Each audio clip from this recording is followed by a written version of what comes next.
الحمد لله الذي بيده مقاليد الفرج، الصلاة والسلام على صاحب الجبين الأبلج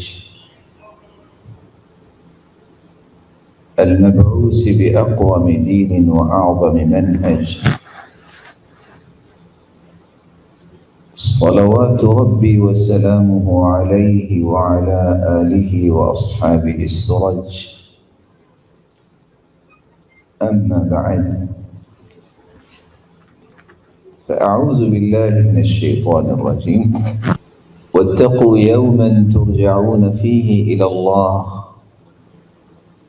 ثم توفى كل نفس ما كسبت وهم لا يظلمون. فضیلت مآب علماء کرام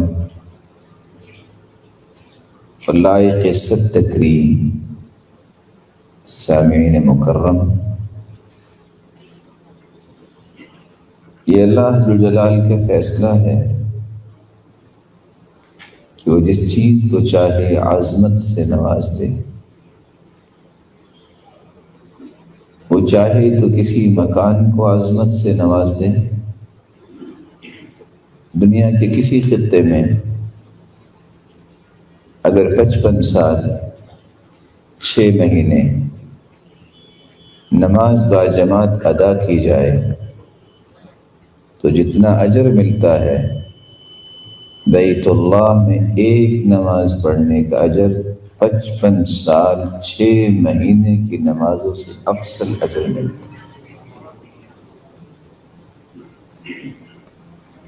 وہ چاہے تو کسی زمان کو فضیلت سے نواز دے. 83 سال 4 مہینے اگر کوئی عبادت کرتا ہے، اس کے مقابلے میں گنتی کہ یہ 5 سے 6 گھنٹے لیلۃ القدر کی عبادت میں گزارتا ہے، تو یہ 5 سے 6 گھنٹے اس کے 83 سال 4 مہینے کی عبادت سے افضل بن جاتا ہے.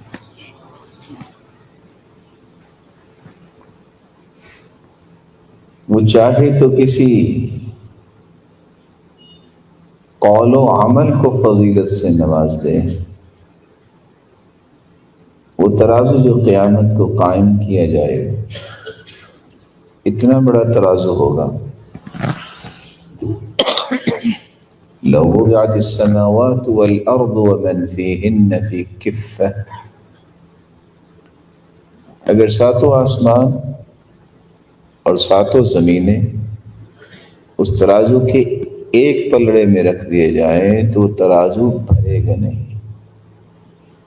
لیکن صحیح مسلم کی روایت ہے والحمد للہ تملأ المیزان، اگر کوئی خوشی سے کہہ دے الحمد للہ،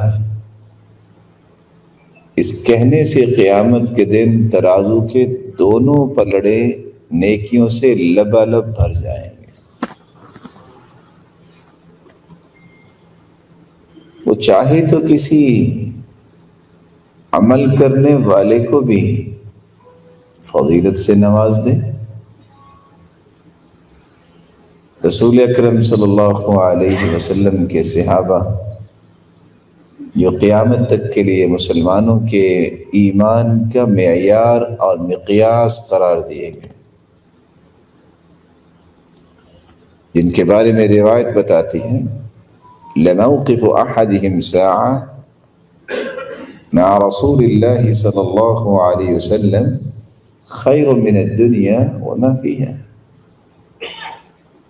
ایک گھڑی جو کسی صحابی نے اللہ کے رسول صلی اللہ علیہ وسلم کے ساتھ گزاری، دنیا اور جو کچھ دنیا میں ہے اس کو بیچ کے بھی اس ایک گھڑی کی قیمت ادا نہیں ہو سکتی. وَلَوْ عُمِرَ أَحَدُكُمْ عُمْرَ نُوحٍ، کسی کو 950 سال زندگی مل جائے اور وہ ساری کی ساری زندگی اللہ کی عبادت اور ریاضت میں لگا دے، تو پھر بھی اس مقام کو نہیں پہنچ سکتا جو کسی صحابی کی ایک گھڑی رسول اللہ صلی اللہ علیہ وسلم کے ساتھ گزری۔ اللہ تعالیٰ نے سال کے اندر بہت سارے ایسے مواسم رکھے ہیں جن میں متقی اپنے تقوی کی تجارت کو فروغ دیتے ہیں اور مومن اپنے ایمان کی تجارت کو بڑھاتے ہیں۔ ان میں سے ایک تجارتی موسم رمضان مبارک کا بھی آنے والا ہے۔ اس مہینے کے لیے رسول اللہ صلی اللہ علیہ وسلم نے جو امت کو رہنمائی دی، آپ صلی اللہ علیہ وآلہ وسلم نے شعبان کے اندر روزے رکھے۔ کیوں روزے رکھے؟ طبیعت کو اس بات پہ مائل کرنے کے لیے 15 شعبان تک روزے رکھنا کہ میں نے اس کے بعد یہ پریکٹس کرنے کے بعد رمضان مبارک میں داخل ہونا ہے، اور وہ اس خوشی کے ساتھ میں داخل ہوں، کسی قسم کی کوئی قلق اور بوجھ نہ ہو، اس راحت کے ساتھ میں اس مہینے میں داخل ہوں کہ یہ مجھ پہ فرض ہے، اور شاید کہ میری زندگی کے سب سے خوبصورت لمحات وہ ہوں گے جن لمحات میں نے روزہ رکھا ہو۔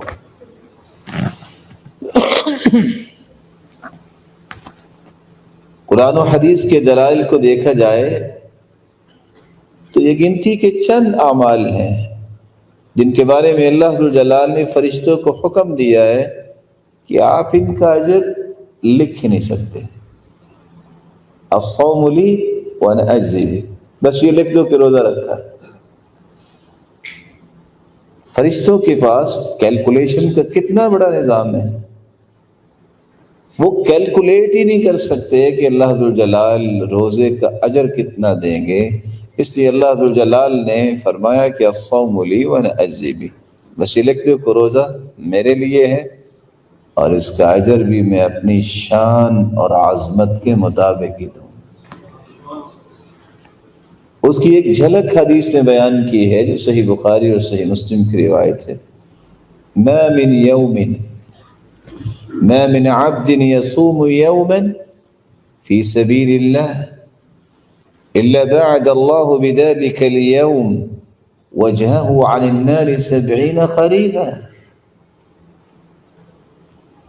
یہ روشن چہرے پڑھے لکھے ہیں، اگر 70 سال سفر کیا جائے 120 گھنٹے 120 میل کی رفتار سے بھی، تو کتنا سفر بنے گا؟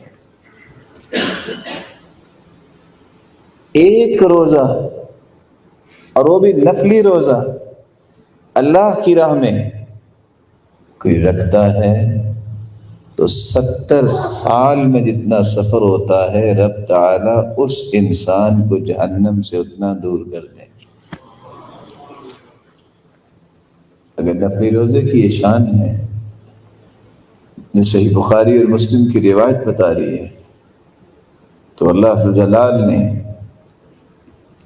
اس فرض روزے کا انعام کتنا رکھا ہوگا۔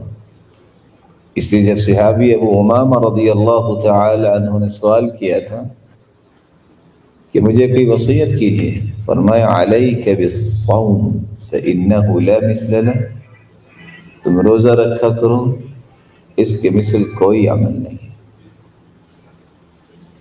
لیکن یہ رمضان پہلا رمضان نہیں ہے جو ہماری زندگی میں آئے گا، کتنے یہ مبارک مہینے آئے، لیکن ان مہینوں سے میں نے فائدہ کتنا لیا، اور میرا فائدہ لینے کے سامنے رکاوٹیں، ہرڈلز اور کتنی مشکلات آئیں، میں نے اس کو کبھی امیجن نہیں کیا۔ میں چاہوں گا کہ اس ضمن میں آپ کی خدمت میں 5 گزارشیں رکھوں کہ آپ زندگی کے کسی بھی مہینے میں ہیں، یہ 5 چیزیں آپ کے ساتھ رہنی چاہیے۔ اگر آپ سمجھتے ہیں کہ زندگی کا ہر لمحہ اللہ ذو الجلال کے یہاں پسندیدہ بن جائے، تو آپ جب تک ان 5 چیزوں کو اپنے ساتھ نہیں رکھتے، یہ زندگی کے ایام گزرتے جا رہے ہیں رمضان آتا بھی ہے اور مکمل بھی ہو جاتا ہے، آئندہ سال پھر آتا ہے۔ یہ تو اللہ کی رحمت اور نعمت جاری و ساری ہے۔ سوال یہ ہے، ماذا استفدنا من هذا الشهر الفضیل، اس فضیلت والے مبارک مہینے سے ہم نے فائدہ کیا لیا؟ اگر آپ زندگی کے لمحات کو صحیح استعمال کرنا چاہتے ہیں تو سب سے پہلی گزارش یہ ہے، جب تک آپ اپنی نیت کو خالص نہیں کرتے کہ میں نے رب کی رضا حاصل کرنی ہے، مجھے اللہ ذوالجلال کی خوشنودی چاہیے، بس وہ مجھ سے راضی ہو جائے، اس وقت تک بڑی سے بڑی عبادت بھی آپ بجا لاتے ہیں، وہ اللہ کے ہاں اس کا کوئی ویٹیج اور وزن نہیں ہے۔ ان اللہ لا يقبل من العمل الا ما كان له خالصا وابتغي به وجهه، اللہ ذوالجلال صرف وہ عمل قبول کرتے ہیں جو خالص اس کی رضا کے لیے کیا جائے۔ دنیا کے اندر کاروبار کرنے والے 50-50، 60-40، 70-30 اپنی پسند کی ریشو رکھ کے کاروبار کرتے ہیں، لیکن جب حساب کرتے ہیں ایک پیسہ نہیں چھوڑتے۔ عبادت اتنی حساس ہے کہ اگر 99% آپ نے اللہ کے لیے عبادت کی ہو اور 1% لوگوں کے لیے کہ لوگ بھی واہ واہ کریں، لوگ مجھے اپریشیٹ کریں، تو اللہ ذوالجلال قیامت کو فرمائیں گے ترکتہ وشرکہ، میں نے اپنے 99% بھی چھوڑے جس کے لیے تم نے 1% عبادت کی تھی، فلیطلب ثوابہ من عندی، آج بدلہ اسی سے جا کے لے لو۔ اس قدر خسارے کی بات ہے۔ اور جرجانی رحمہ اللہ سے جب کسی نے پوچھا تھا کہ اخلاص ہے کیا، وہ کہا کرتے تھے اللہ تطلب لعملک شاہدا غیر اللہ، دنیا میں سب سے زیادہ ریلائبل کام وہ ہوتا ہے جس کے گواہ ہوں۔ اللہ ذوالجلال کے ہاں سب سے ریلائبل کام وہ ہے جس میں اللہ کے سوا کوئی گواہ نہ ہو۔ یہ شعور جب انسان کو آتا ہے، بات کرتے وقت، عمل کرتے وقت، نیکی کرتے وقت، عمل صالح اختیار کرتے وقت، میں کس کے لیے کر رہا ہوں؟ مجھے تو رب کی رضا چاہیے، میرے مالک تو راضی ہو جانا، میرے مالک اپنی رضا کے لیے اسے خاص کر لینا۔ یہ شعور اگر بیدار ہو جائے تو اس سے قیمتی انسان روئے زمین پہ کوئی نہیں۔ نو ڈاؤٹ کہ جہاد کتنا عظیم کام ہے۔ شریعت نے جو 2-3 باتیں بیان کی ہیں جن کا وزن میں اور آپ نہیں کر سکتے۔ پہلی بات ذروۃ سنامہ الجہاد، یہ معمولی بات نہیں، اسلام کی کوہان اور بلندی اور چوٹی جہاد ہے۔ باب من ابواب الجنہ یذہب اللہ بہ الہم والغم، یہ جنت کے دروازوں میں سے ایک دروازہ ہے۔ اس لیے فرمایا نا من لم یغل ولم یحدث بہ نفسہ مات علی شعبۃ من النفاق، جو شخص اعلاء کلمت اللہ کے لیے جہاد کرتا نہیں ہے اور نہ ہی اس کی نیت ہے، اسی حالت میں دنیا سے چلا جاتا ہے تو نفاق کی موت ہے۔ اور صحیح بخاری اور مسلم کی روایت ہے کہ صحابی نے سوال کیا تھا دلنی علی عمل یعدل الجہاد، کوئی ہے اس کے برابر عمل؟ اللہ کے رسول صلی اللہ علیہ وسلم نے فرمایا لا اجدہ، نہیں۔ إلا رجل خرج بنفسه وماله ولم يرجع من ذلك بشيء.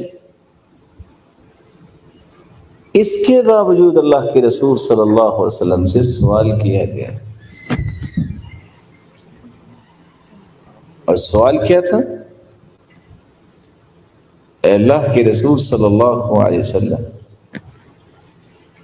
ارأيت الرجل يغزو يريد الأجر والذكر ما له؟ ایک شخص یہ عظیم کام بھی کرنا چاہتا ہے، اجر کا بھی طالب ہے، لیکن ساتھ اس چیز کی بھی تڑپ ہے، وہ ذکر، لوگ کہیں کیا بہادر ہے، بہادری کے تذکرے میں لہو، اسے کیا ملے گا؟ تو آپ صلی اللہ علیہ وسلم نے جواب دیا تھا، لا شیء لہو، اس کو کچھ بھی نصیب نہیں ہوگا۔ نکرہ نفی کے سیاق میں ہے، والنکرہ تدل علی العموم، اس کو کچھ بھی نصیب نہیں ہوگا۔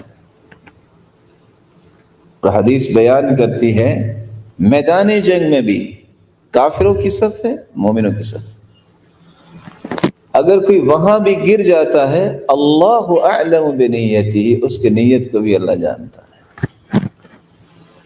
اس سے میرے بھائی، میرے محترم، میرے معزز، میرے مکرم، میرے محتشم، اپنی نیت کو خوبصورت بنانے کے لیے ہر وقت شعور کو بیدار رکھیں۔ عمر جیسے رضی اللہ عنہ، وہ کیا کہا کرتے تھے؟ اللہم اجعل عملی کلہ صالحا واجعلہ لوجہک خالصا ولا تجعل فیہ لأحد نصیبا۔ اللہ میرے ہر عمل کو صالح بنا، سنت کے مطابق، یہ صالح عمل ہے۔ وَجَعَلْهُ لِوَجْهِكَ خَالِصًا، اللہ اپنی رضا کے لیے اسے خالص بنا دے۔ وَلَا تَجْعَلْ فِيهِ لِأَحَدٍ نَصِيبًا، اللہ کسی کا حصہ نہ رکھنا۔ یہ شعور جب انسان کو نصیب ہو جائے، ایم اللہ، اللہ کی قسم، جو پھر عبادت میں لذت نصیب ہوتی ہے بندے کو، وہ انسان تصور نہیں کر سکتا۔ اسی فضائل ابن عیاض رحمہ اللہ، جب ان کے بیٹے علی نے کہا، ابا جان ایک بات تو بتائیے، جو صحابہ تھے، تابعین تھے، تبع تابعین تھے، ان کی زبان سے نکلنے والے کلمات میں مٹھاس کیوں تھی؟ قال اتدری بما حل یا بنی، بیٹے جانتے ہو ان کی زبان سے نکلنے والے کلمات میں اللہ نے حلاوت اور مٹھاس کیوں رکھی؟ کہا اس لیے تو پوچھ۔ قال لأنهم ارادوا وجه اللہ سبحانہ وتعالی، بیٹا جب وہ بات کرتے تھے تو ان کا مقصد یہ ہوتا تھا کہ اللہ راضی ہو جائے، اللہ ذو الجلال نے مٹھاس اور حلاوت ان کی زبانوں پہ جاری کر دی۔ حمدون بن احمد، جب کسی نے سوال کیا کہ سنا ہے آپ کو اللہ نے بڑی دانش سے نوازا ہے، ما بال کلام السلف انفع من کلامنا، صحابہ اور تابعین اور تبع تابعین کی زبان سے نکلنے والی گفتگو میں اتنا نفع ہوتا، گفتگو تو ہم بھی کرتے ہیں، یہ فرق کیوں ہے؟ تو حمدون کہتے ہیں بتا دوں؟ کہا پوچھا تو اس لیے ہے کہ آپ بتائیں۔ کہا سنو، لأنهم تكلموا لعز الإسلام ولنجاة النفوس ولرضا الرحمن، صحابہ اور تابعین اور تبع تابعین جن کو سلف صالحین کہتے ہیں، وہ اس لیے بات کرتے تھے اسلام بلند ہو جائے، لوگ جہنم سے بچ جائیں، اللہ ذوالجلال کی رضا مل جائے. وَنَحْنُ نَتَكَلَّمْ لِعِزِّ النَّفْس وَلِطَلَبِ الدُّنْيَا وَلِرِضَى الْمَخْلُوق. اور ہم بات کرتے ہیں اسلام کی عزت بنے نہ بنے، ہماری عزت بنے، دنیا مل جائے، اللہ کی رضا ملے نہ ملے، لوگ راضی ہونے چاہیے. جب گفتگو الگ ہے تو نتائج بھی تو الگ ہی ہوں. تو میں پھر کہنا چاہوں گا، اپنی نیت کو اللہ کی رضا کے ساتھ جوڑیے. وہ جب راضی ہو جاتا ہے تو پھر اس طرح راضی کرتا ہے کہ جو میری عقل اور آپ کی عقل وہاں تک سفر نہیں کر سکتی. یحییٰ بن معاذ رحمہ اللہ، جب کسی نے سوال کیا کہ آپ کو اللہ نے بڑا فہم عطا کیا ہے، مخلص کی کوئی نشانی بتائیے جس کو ہم اختیار کر لیں. کب مخلص بنتا ہے؟ قال اذا صار خلقه كخلق الرضيع. مخلص اس وقت انسان بنتا ہے جب اس کا اخلاق دودھ پینے والے بچے جیسا ہو جائے. دودھ پینے والے بچے جیسا؟ 1.5 سالہ بچہ جب اس کو باپ اٹھاتا ہے، ماں اٹھاتی ہے، وہ اچھلتا بھی ہے، اسمائل پاس کرتا ہے. اس کو اگر باپ یہ کہہ دے کہ میرا بیٹا بہت اچھا ہے، تب بھی وہ اسمائل پاس کرتا ہے، خوش ہوتا ہے.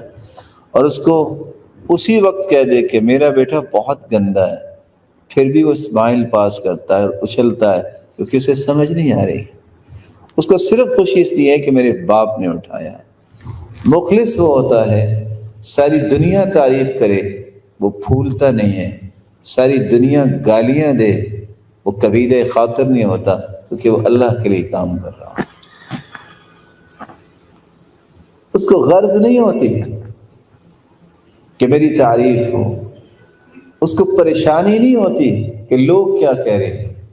اور امام شافعی رحمۃ اللہ علیہ اس لیے کہا کرتے تھے،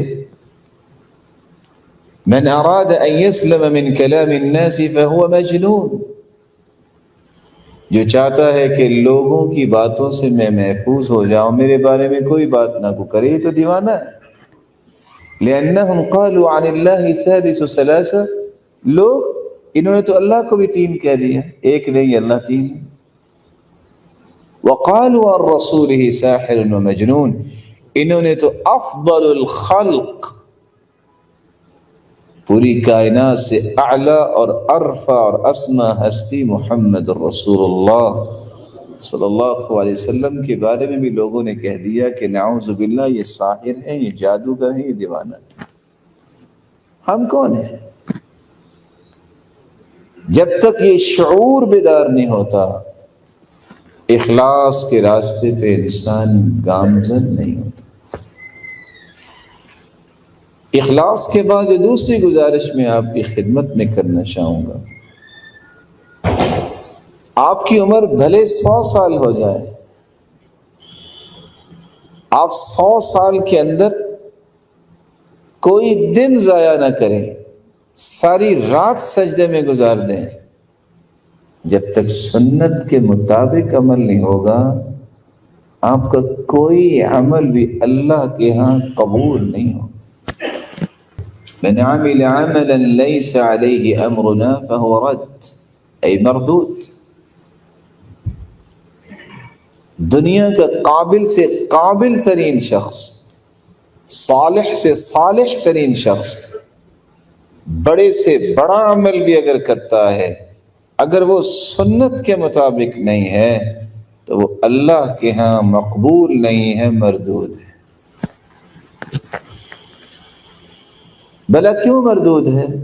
میرا یہ ایمان ہے اور مجھے امید واثق ہے کہ آپ کا بھی یہ ایمان ہے کہ روئے زمین پر آدم علیہ السلام سے لے کر آج تک محمد رسول اللہ صلی اللہ علیہ وسلم جیسی ذات اللہ نے بھیجی ہی نہیں.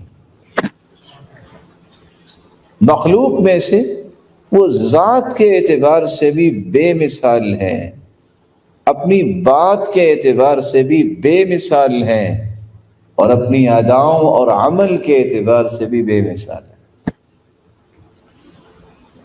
بلکہ جب تک ان کی بات کو حتمی بات،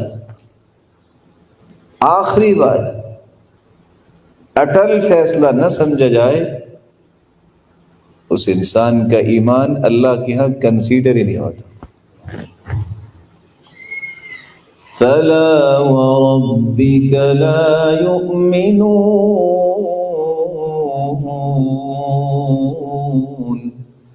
حَتَّى يُحَكِّمُوكَ فِيمَا شَجَرَ بَيْنَهُمْ۔ میرے محبوب تیرے رب کی قسم، اللہ اپنی قسم خود اٹھا رہے ہیں، مجھے میری کبریائی اور عظمت اور تقدس و جلالت کی قسم، جب تک میرے محبوب تیری بات کو حتمی بات نہ مان لیں، میں اپنی کبریائی کی قسم اٹھاتا ہوں، میرے نزدیک وہ مومن ہی نہیں ہے۔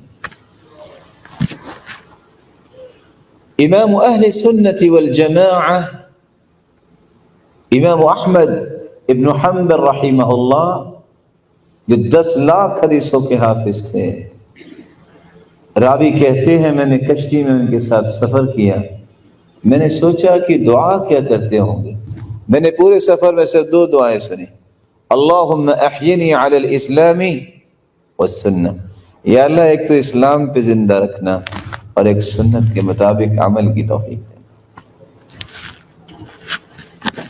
السنہ کسفینۃ نوح من رکبها نجا ومن تخلف عنها هلك۔ نوح علیہ السلام نے کشتی بنائی، ایک شخص نے بنائی،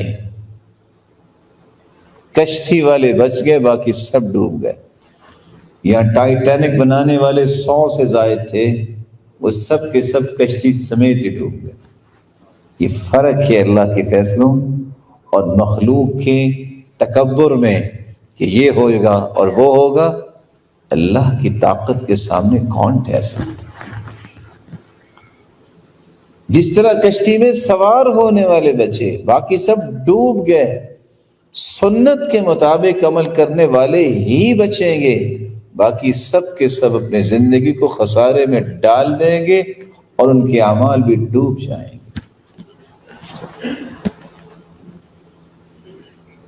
رسول اللہ صلی اللہ علیہ وآلہ وسلم کی سنت، اس کے بغیر تو عمل کی کوئی قیمت نہیں۔ بعض لوگ یہ کہتے ہیں، اور شاید یہی چکمہ دیا ہوا ہے شیطان نے، دیکھو فلاں کر رہا ہے نا، دیکھو فلاں نے کہا ہے نا، دیکھو کام کتنا اچھا ہے، دیکھو نیت کتنی اچھی ہے۔ نہ اللہ حضر جلال نیت کو دیکھتے ہیں، نہ اللہ حضر جلال کام کو دیکھتے ہیں، وہ دیکھتے ہیں جس محبوب کو میں نے پوری کائنات کا سرتاج بنایا ہے، اس کی اداؤں کو یہ پسند کرتے ہیں کہ نہیں پسند۔ اس لیے حسن بصری رحمۃ اللہ علیہ کہا کرتے تھے، لا يقبل القول الا بالعمل، کوئی قول عمل کے بغیر قبول نہیں، ولا يقبل القول والعمل الا بالنیہ، کوئی قول اور عمل قبول نہیں جب تک نیت خالص نہیں، ولا يقبل القول والعمل والنیہ الا باتباع السنہ، اور کوئی بھی قول، عمل اور نیت کنسیڈر نہیں ہوتی جب تک سنت کے مطابق نہ ہو۔ سنت کے مطابق عمل کرنا یہ اس وقت ممکن ہے جب ہم حدیث کی روشنی میں اپنی زندگی کے زاویوں کو دیکھتے ہیں۔ میں صحیح مسلم کی ایک روایت کوٹ کرنا چاہتا ہوں، اس اشکال کو دور کرنے کے لیے جو بس اوقات انسان کو پریشان کرتا، رکاوٹ بن جاتا ہے۔ میں چھوٹے چھوٹے 3 سوال کروں گا اس بات کو قریب کرنے کے لیے۔ صحابہ سے بڑھ کے دنیا میں کوئی آیا؟ بولیے۔ ان جیسی نیت کسی کو نصیب ہوئی؟ اور ابھی آپ نے حدیث سنی، کہ اگر نفلی روزہ رکھا جائے تو جہنم سے کتنا انسان دور ہو جائے گا ایک روزے کے بدلے؟ 70 سال کی مسافت۔ صحابہ اللہ کے رسول کے ساتھ ہیں، روزہ رکھا ہوا ہے، آپ نے حکم دیا روزہ چھوڑ دو، صحابہ نے روزہ چھوڑ دیا۔ کچھ صحابہ نے کہا ان عندنا نجدہ، ہمارے پاس طاقت ہے، اگر جہاد کی ضرورت بھی پڑی تو ہم جہاد کریں گے۔ انہیں روزہ نہیں چھوڑا، نیت بھی خالص ہے، ہیں بھی صحابہ، رکھا بھی روزہ ہوا ہے، تمنا یہ ہے کہ روزہ نبھانا۔ کیا اس سے خوبصورت نیت ہو سکتی؟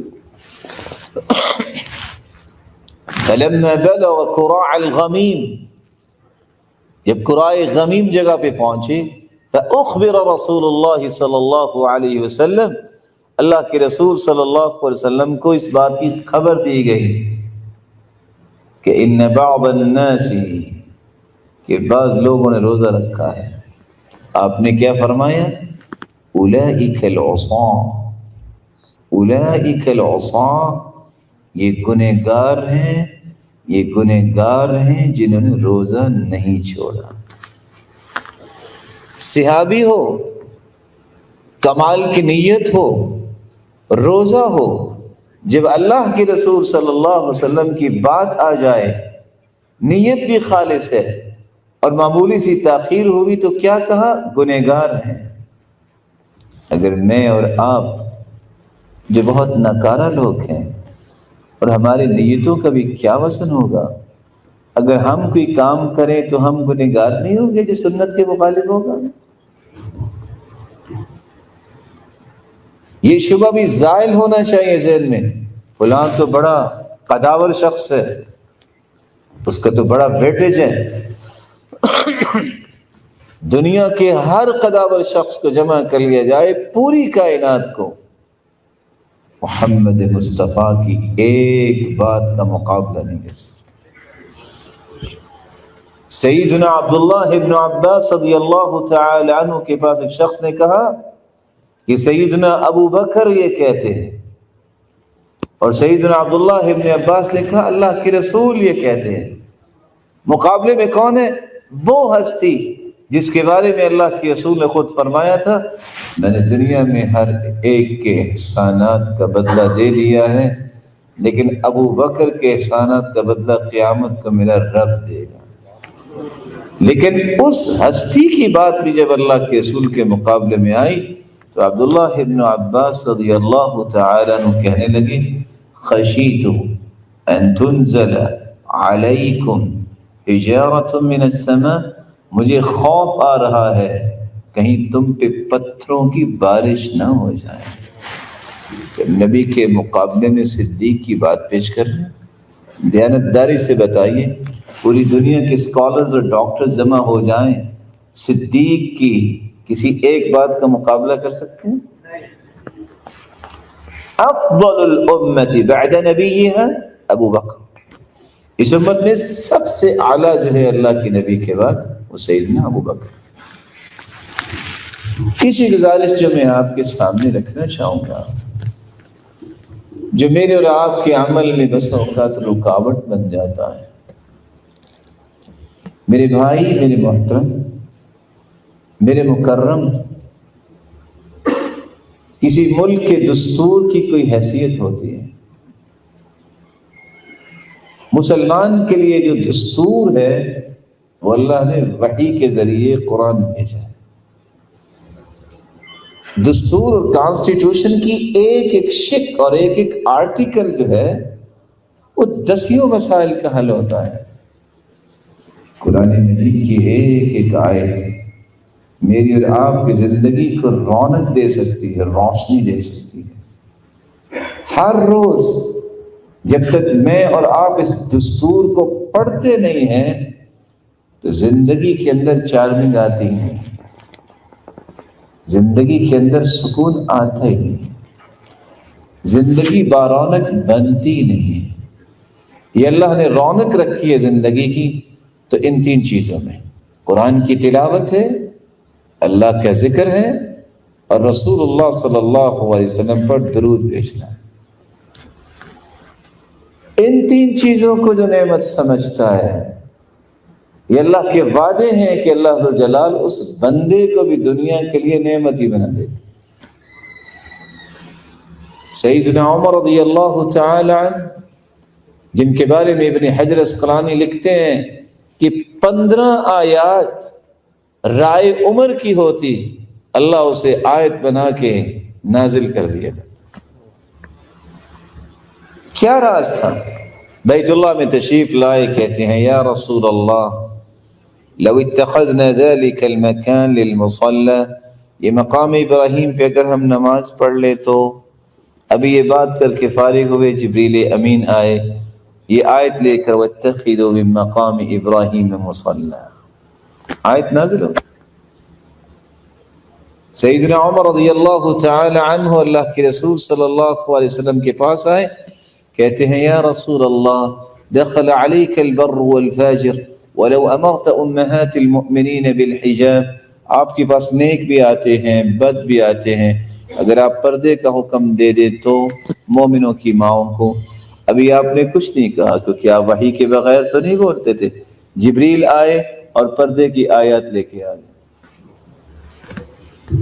عمر رضی اللہ تعالی عنہ کا معمول یہ تھا، كان اذا دخل البيت نشر المصحف قرأ فيه، صبح نماز پڑھاتے، ذکر و اذکار سے فارغ ہوتے، گھر داخل ہوتے، سب سے پہلا کام قرآن مجید کھول کے بیٹھ جاتے، اس کی تلاوت کرتے، پھر دنیا کے دیگر امور کو دیکھتے۔ آج جہاں سفید بالوں والے مجھے لوگ نظر آ رہے ہیں، اللہ انہیں سلامت رکھے، ان کو عزت دے، ان کو برکت دے۔ ذرا ان سے پوچھئے گا، ان بزرگوں سے، کہ آج سے 30 سال پہلے ہندوستان پاکستان میں مسلمانوں کی کیفیت کیا تھی؟ کوئی مرد اور عورت کسی کام کو ہاتھ نہیں لگاتا تھا جب تک قرآن نہیں پڑھتا تھا، اور زندگیوں میں برکت۔ اور آج سوتے وقت بھی آخری کام یہ ہوتا ہے موبائل، اور اٹھتے وقت بھی پہلا کام یہ ہوتا ہے موبائل۔ کہاں سے تربیت آئے گی؟ قرآن مجید کی تلاوت کو معمول بنائیے۔ ہم اصل میں رمضانی مسلمان بننا پسند کرتے ہیں، ربانی مسلمان بننا پسند نہیں کرتے۔ ہمیں ربانی مسلمان بننا ہے۔ اللہ کے رسول صلی اللہ علیہ وسلم نے یہ منہج بیان کیا ہے، اقرأ فی 40، زیادہ سے زیادہ 40 دن میں قرآن ختم ہونا چاہیے۔ اقرأ فی 30، صحابی نے کہا میں اور پڑھنا چاہتا ہوں، کہا تو 30 دن میں ختم کر لو۔ اقرأ فی 25، 25 دن میں ختم کر لو۔ اقرأ فی 20، نہیں میں اور پڑھنا چاہتا ہوں، کہا تو پھر 20 دن میں ختم کر لو۔ اقرأ فی 15، 15 دن میں ختم کر لو۔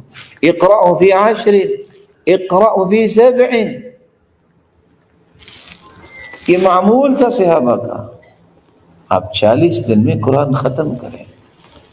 اللہ عز و جلال نے جو قرآن میں لذت رکھی ہے، یہ آپ کے سر کے بالوں سے لے کے پاؤں تک آپ کو اس طرح سرشاری عطا کرے گی کہ دنیا کا کوئی کھانا آپ کو وہ لذت نہیں دے سکتا، کوئی خوشی آپ میں وہ سرشاری پیدا نہیں کر سکتی کہ قرآن مجید کی تلاوت سے آپ کو نصیب ہو۔ اور یہ رمضان المبارک سے پہلے یہ 3 چیزیں آپ کے معمول بن جانا چاہیے۔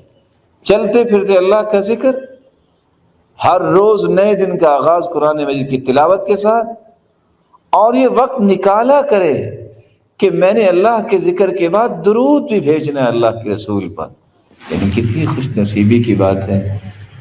حدیث کے الفاظ ہیں، دعا قبول ہونا تو بڑی دور کی بات، جس دعا میں درود نہ پڑھا جائے وہ دعا آسمانوں تک پہنچتی ہی نہیں۔ ان اول الناس بھی اکثرهم علی صلاۃ، سب سے زیادہ قریب اللہ کے رسول کے وہ ہوگا قیامت کے دن جو سب سے زیادہ درود پڑھنے والا۔ چوتھی گزارش جو میں آپ کی خدمت میں کرنا چاہوں گا، بینگ اے مسلم میری اور آپ کی ذمہ داری ہے کہ ہمارے اخلاقی رویے اس قدر عالی ہونے چاہیے کہ کافر بھی ہمیں دیکھ کے اور ہمارے رویوں کو دیکھ کے مسلمان ہو جائے۔ یہ بھولا ہوا سبق آخر میں اور آپ کب یاد کریں؟ ایک وہ اخلاق تھا کہ کافر مسلمان ہوتے، ایک آج اخلاق ہے کہ ہمارے اندر برداشت ہی نہیں ہے۔ کسی بھائی نے بات کر دی تو گالیاں شروع ہو جاتی ہیں، احترام ختم ہو جاتا ہے، بدتمیزی شروع ہو جاتی ہے۔ کیا ہم صحابہ کو ماننے والے نہیں ہیں؟ عبداللہ ابن عباس رضی اللہ تعالیٰ عنہ کو ایک شخص نے گالی دی، وہ جلدی سے کہتے ہیں غلام کو کہ جلدی سے اس کی خدمت میں کھانا پیش کیجیے، سفر سے آیا نا تو شاید تھوڑی سی ترشی آ گئی، جلدی سے اسے کھانا کھلا۔ اور وہ شرمندہ ہو رہا ہے کہ میں نے گالی دی اور یہ مجھے کھانا کھلا۔ ویسے سچ بتائیے گا، اگر آپ کو گالی دے تو آپ بھی کھانا کھلائیں گے؟ لگتا نہیں ہے۔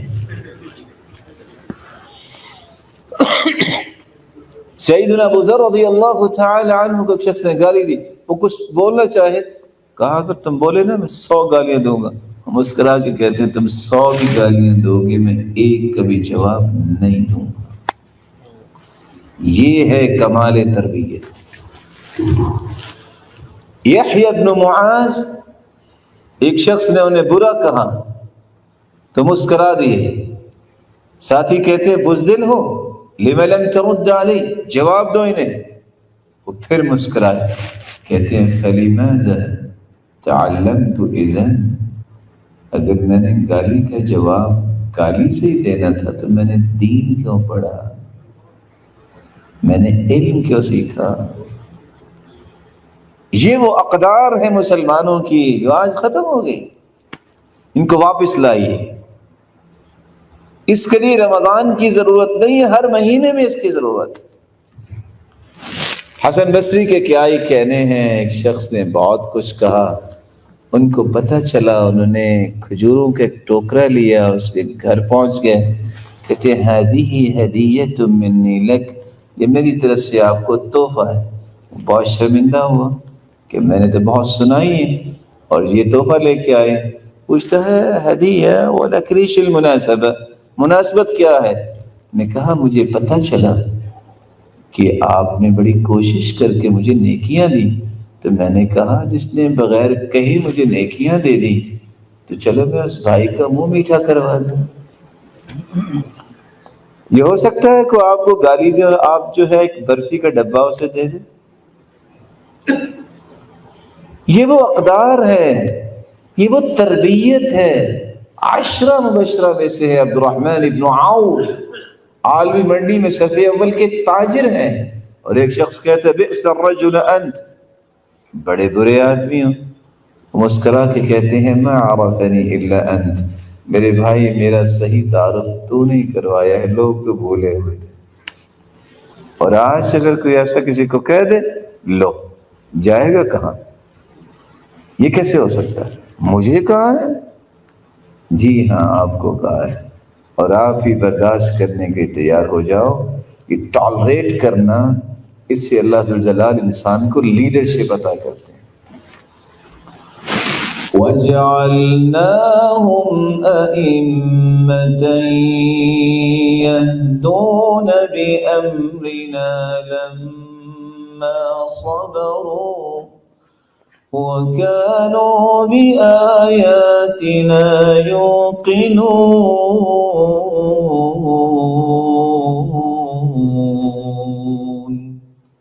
صبر اور یقین جس کو نصیب ہو جائے، اللہ اسے قیادت اور لیڈرشپ عطا کرے۔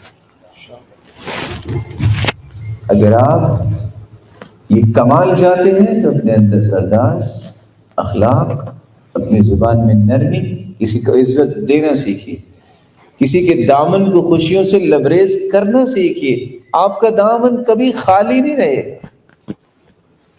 آخری بات، میں نے آپ کا کافی وقت لے لیا، آپ سب سے تھکے ہوئے ہوں گے۔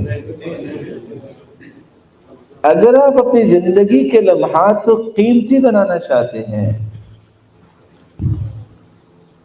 تو پانچویں اور آخری بات یہ ہے، میرے بھائی، مجھے اور آپ کو ضرورت ہے کہ میں توبہ اور دعا یہ اپنی زندگی کا سب سے خوبصورت معمول بنائیں۔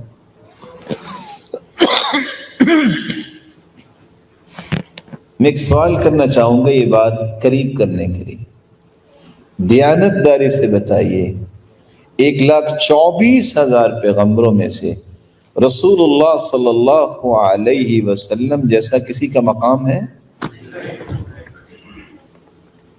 وہ فرماتے انی لاستغفر اللہ فی اليوم 100 مرہ، میں 100 مرتبہ استغفار کرتا ہوں۔ جس ہستی کا کوئی گناہ نہیں ہے وہ تو 100 مرتبہ استغفار کرے، تو مجھے اور آپ کو کتنی مرتبہ کرنا چاہیے؟ سوچئے، اس ہستی کا تو کوئی گناہ نہیں تھا، جس مجلس میں بیٹھتے اللہ ذوالجلال کی طرف رجوع کرتے، توبہ کرتے 70 مرہ، 70 مرتبہ۔ رمضان المبارک کے آنے سے پہلے اللہ کی رضا کے لیے اپنے کیے ہوئے شعور لا شعوری میں گناہ ان کی معافی مانگنے کے لیے شرمندہ ہو جانا، ندامت کے بعد استغفار کرنا، یہ عزم کرنا کہ میرے مالک میں آئندہ سے یہ کام نہیں کروں گا۔ اور پانچویں بات، برے لوگوں کا ساتھ چھوڑ کر نیک لوگوں کی صحبت اختیار کرنا، اور موت کی غرغراہٹ سے پہلے یہ کام کرنا، اچھا سا وضو کر لیجئے، 2 رکعتیں پڑھ لیجئے، دل لگا کر، کوئی سوچ پیدا نہ کیجئے 2 رکعتوں میں، اور بعد میں ہاتھ اٹھا کے دعا کر دیجئے۔ حدیث کے الفاظ ہیں، جب انسان کہتا ہے یا رب یا رب، تو اللہ ذوالجلال فرماتے ہیں علم عبدی ان لہ ربا یغفر الذنوب، میرے فرشتوں آج میرے اس بندے کو پتہ چل گیا ہے کہ اس کا کوئی رب ہے جو معاف کرنے والا ہے، میرے فرشتوں گواہ رہنا میں نے اسے معاف کر دیا ہے۔ اور ساتھ کیا فرماتے ہیں، عبدی اعمل ما شئت فقد غفر لک، میرے بندے جو بھی تو نے کیا ہے جو میں نے تمہیں معاف کر دیا۔ اس معافی کے اثرات کیا ہوں گے؟ آپ کے جسم پہ جو بوجھ ہے گناہوں کا ختم ہوگا، آپ کو اللہ ذوالجلال وہ قلبی راحت اور سکون عطا کریں گے، بلکہ نہ چاہتے ہوئے جہالت کی وجہ سے جو گناہ ہوئے، جب انسان سچی توبہ کر لیتا ہے اور پھر عمل صالح کی طرف قدم بڑھاتا ہے، تو اللہ نے ایک خوشخبری سنائی ہے، إِلَّا مَن تَابَ وَآمَنَ وَعَمِلَ عَمَلًا صَالِحًا فَأُولَئِكَ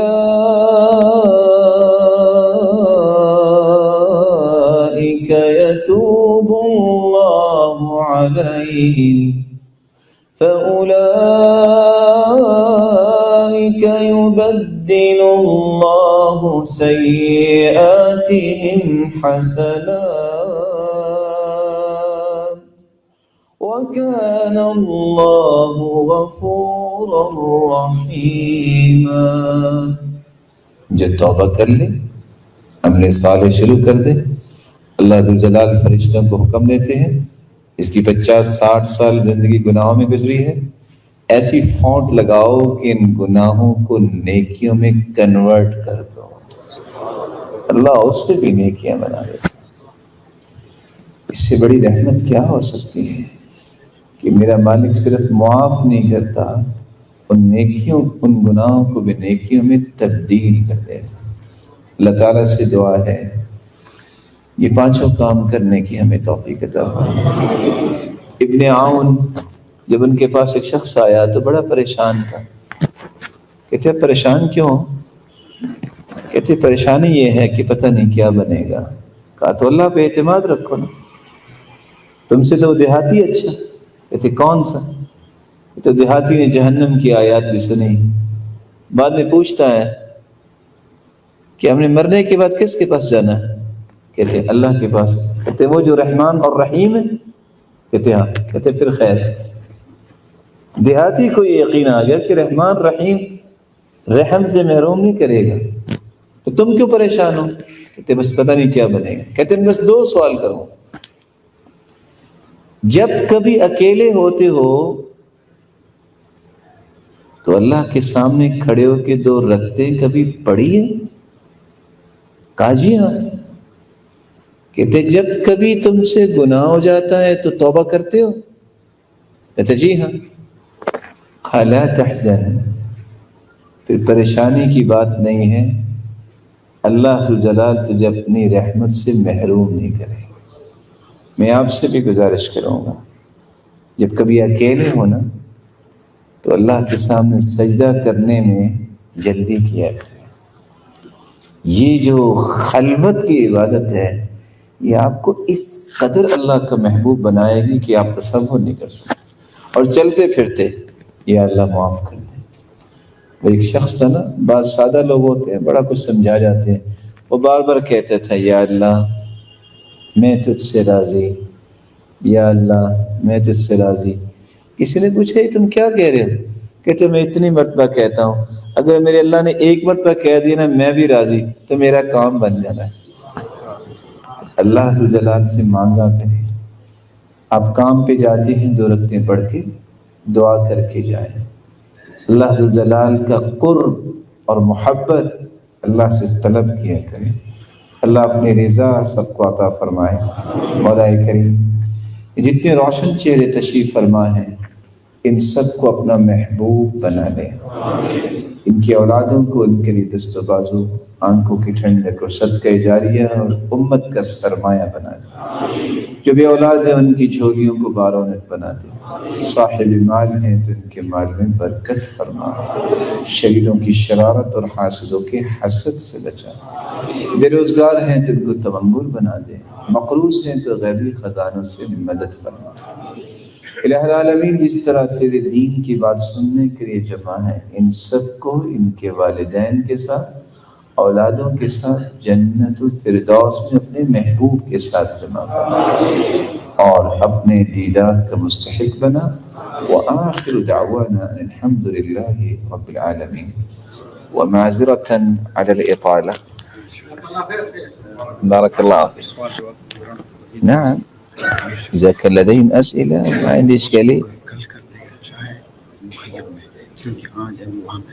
طيب